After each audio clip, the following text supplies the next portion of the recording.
نور، سؤال أخير. توقعاتك من اللي يتأهل، الأرجنتين أم كرواتيا؟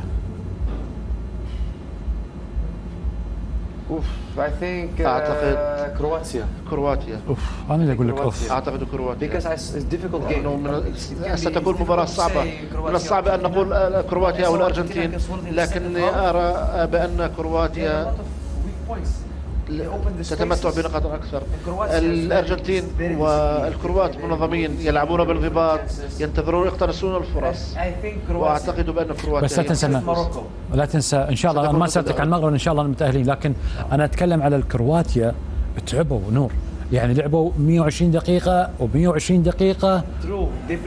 صحيح، لقد لعبوا بنفس اللاعبين. كل مباراة كانوا يلعبون نفس الشيء. والله ستكون صعبة. النصف النهائي لا يمكنك التنبؤ بالنتائج. بس كرواتيا فازوا في مباراة واحدة في البطولة كلها للعلم، ها. وفي حين الأرجنتين نشوفهم لا بالعكس، من في مستواهم، في مستوى تصاعدي، مستوى بطولة.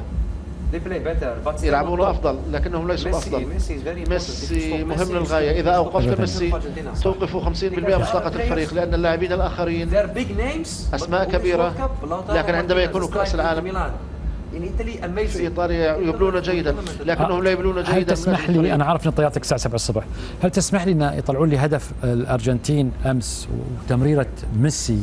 معلش، لأن أنا بقول شغلة. ميسي طبعا لاعب أسطورة ما في نقاش، لكن كيف هذا التفكير، وإيش هذه النظرة، وإيش هذا التوقع، إيش هذا الباص اللي لعبه فجأة كسر نظام كامل؟ هو يشعر بذلك. لقد لعب آلاف المباريات في حياته، إنه لاعب مميز. لقد رأى هنالك فرصة وتمكن من تنفيذ الكرة. إنها تمريرة رائعة. شكرا نور، أتمنى إن شاء الله أن نشاهدك عندنا في قطر، أو تعود إلى السعودية، أو تلعب في الإمارات، أو تلعب في الخليج. نقدر نرجع للسعودية. I'm really happy in Saudi. So we will see if Saudi, if somebody is interested, they could call me also, and then after I decide with my family, بعد أن قررت which is the best decision. ما هو أنت محب للسعودية ومحب الآن لقطر.